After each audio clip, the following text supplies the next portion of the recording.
आज हम सीखेंगे कि पाकिस्तान में अपने खुद का वीपीएन कैसे बनाएं। सबसे पहले आपने इस वेबसाइट पे आ जाना है, ये databasesmart.com VPS। यहाँ से आपने लिनक्स का सर्वर सेलेक्ट करना है और इसमें से आपने ये पहले वाला सेलेक्ट कर लेना है जो सबसे चीप हो।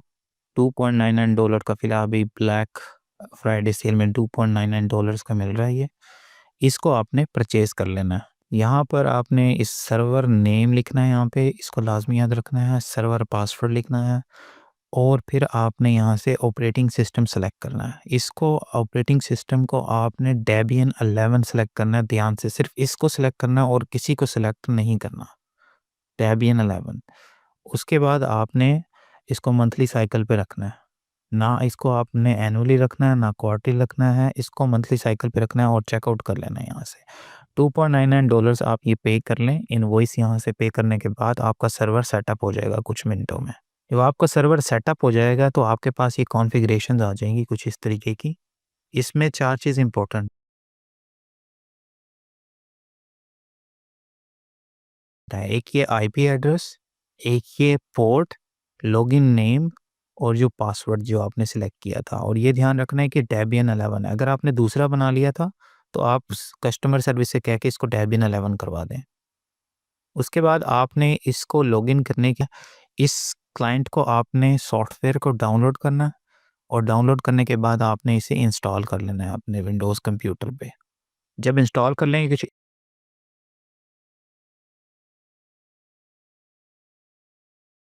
इस तरह से आपको शो होगा। यहाँ पर आपने आईपी लिखनी है, यहाँ पे पोर्ट 22 लिखना है, यहाँ पे यूज़र नेम एडमिनिस्टर और यहाँ पे आपने सिर्फ पासवर्ड सेलेक्ट करना है और यहाँ पर पासवर्ड यहाँ पर एंटर कर देना है और उसके बाद आपने यहाँ से लॉगिन के बटन पे क्लिक कर देना है।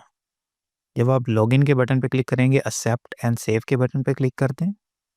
उसके बाद यहाँ पे आपने चेक कर लेना है कि सब कुछ ठीक है और उसके बाद न्यू टर्मिनल कंसोल पे क्लिक कर देना है। यहाँ पे अब सर्वर लॉगिन हो गया, सक्सेसफुली लॉगिन हो गया। यहाँ पे हमने कमांड लगानी है। तो ये कमांड्स मैंने दी हुई हैं, इनको one by one copy paste कर देना है। यहाँ पे कॉपी करना है और यहाँ पे राइट क्लिक करेंगे तो ऑटोमेटिकली पेस्ट हो जाएगा। उसके बाद एंटर दबा देना है। अब यहाँ पे आपने जो पासवर्ड बनाया था उसको दोबारा एंटर करना है एडमिनिस्टर लॉगिन करने के लिए, रूट लॉगिन करने के लिए। ये देखें रूट यहाँ पे लिखा आ गया आगे, इसका मतलब है एडमिन लॉगिन हो गया हमारे पास। अब यहाँ पर हमने कमांड लगानी है, इसके बगैर कोई भी कमांड काम नहीं करेगी। अब आपने ये दूसरी कमांड कॉपी करनी है और इसको भी वही वहाँ जाके पेस्ट कर देना है। राइट क्लिक करेंगे तो ये ऑटोमेटिकली पेस्ट हो जाएगा।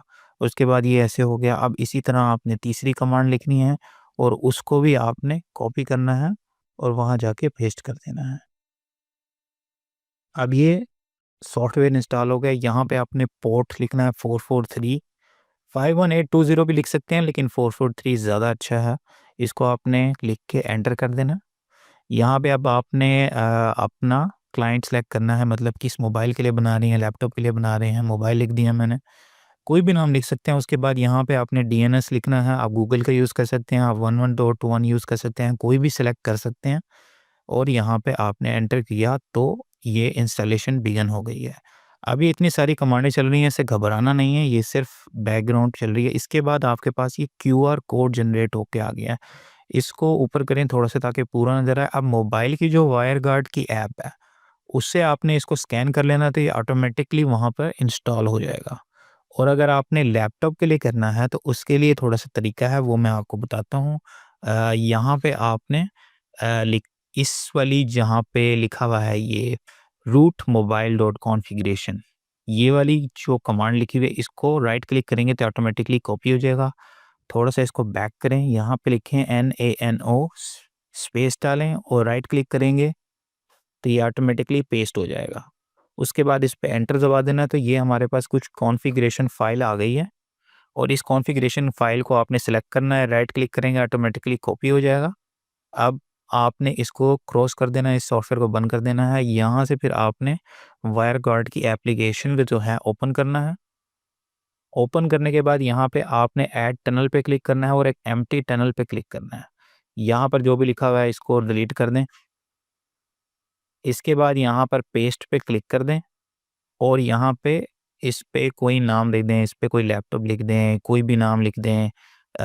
मैं लिख देता हूँ यहाँ लैपटॉप लिख देता हूँ, ठीक है? कुछ भी नाम लिख कर के सेव कर दें। अब यहाँ पे सेव करेंगे तो यहाँ पर हमारे पास ये कॉन्फ़िगरेशन इंस्टॉल हो गई है। इसको एक्टिवेट करेंगे तो यहाँ पर हमारे पास ये वीपीएन इंस्टॉल हो गया है। अब ये जो बाइट बिट्स केबी चल रहे हैं, इसका मतलब यही है कि हमारा वीपीएन सक्सेसफुली इंस्टॉल हुआ है और सारी कॉन्फ़िगरेशन हमारी सही है।